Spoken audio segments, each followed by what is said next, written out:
They had the highest homicide rate of any people group in history. They were reclusive, mysterious, as well as astonishingly violent. They had successfully warded off the government, the military, and progress itself, retreating deeper and deeper into the jungle with every outside contact. They lived as they had for centuries, walled in by the jungle. They were a Stone Age people alive and well in the 20th century. Neighboring tribes referred to them simply as the savages. They were the Alpha.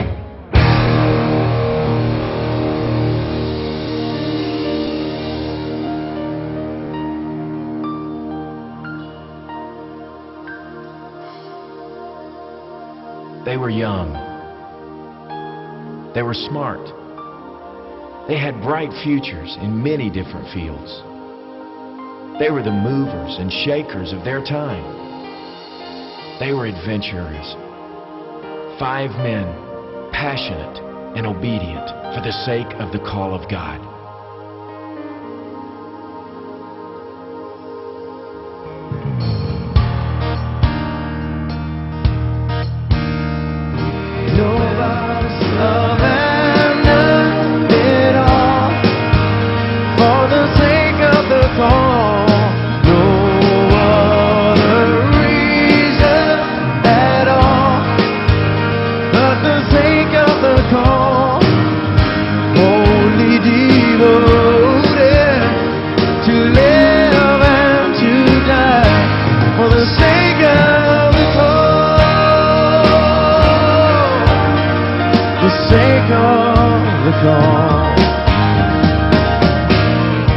They were brave, they were spirited, they were pushing the boundaries of traditional views.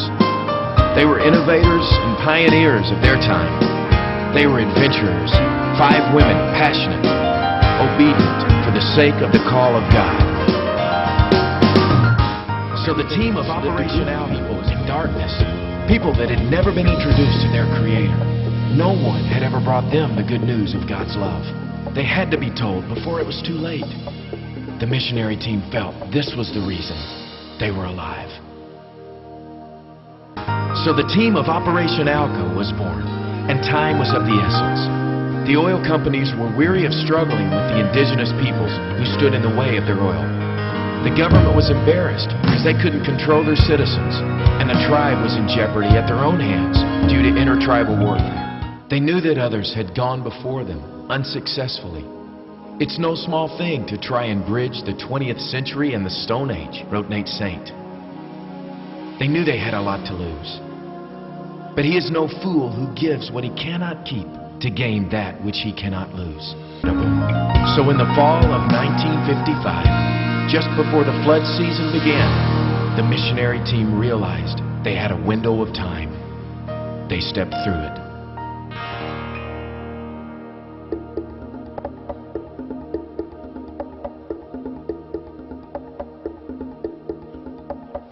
Far removed from everything that was lived.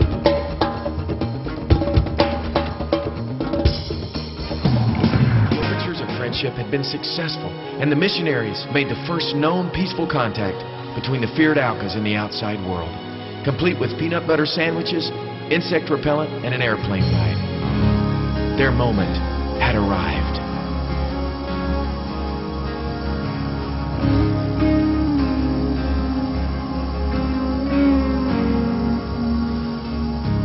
Men of courage, with your message of peace, what is that look in your eyes? Why have you?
They were gone.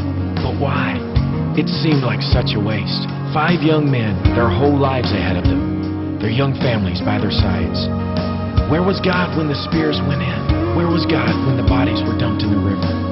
Why? How? The questions flood, drowning all that you thought you knew. But this is not the end of the story. As is the case with God, sometimes what seems like a tragic end is really a miraculous beginning. One of the wives of the 5 martyrs and the sister of another were compelled to continue what was begun. Elizabeth Elliot and Rachel Saint had studied the Auca language with an Auca woman named Dayuma, who had escaped from the tribe during a killing raid and was now living in a nearby village. Then one day, in an unprecedented act, 3 Auca women emerged from the jungle. They came with an invitation to the women. Come live with us and tell us of the man-maker. Rachel, Elizabeth, and little Valerie Elliott took a step of faith and followed a trail never before walked by an outsider. One by one, the tribe responded to the good news. Little by little, the Bible was translated into their language. Rachel Saint lived out her entire life with the people she loved so dearly. At her funeral in 1994, the Waodani offered a second invitation for an outsider to live with them. A boy whose history was intertwined with theirs was asked to walk with them into the future. The original vision of Operation Auca 1956 came full circle as Nate Saint's son, Steve, uprooted his family and headed for the Amazon to join the Waodani as they followed God's trail. And now they are no longer the Auca, the savage. They call themselves simply the people, the Waodani. And somewhere deep inside, I hear the whispered longing that tell me I was made for more than this. A blinding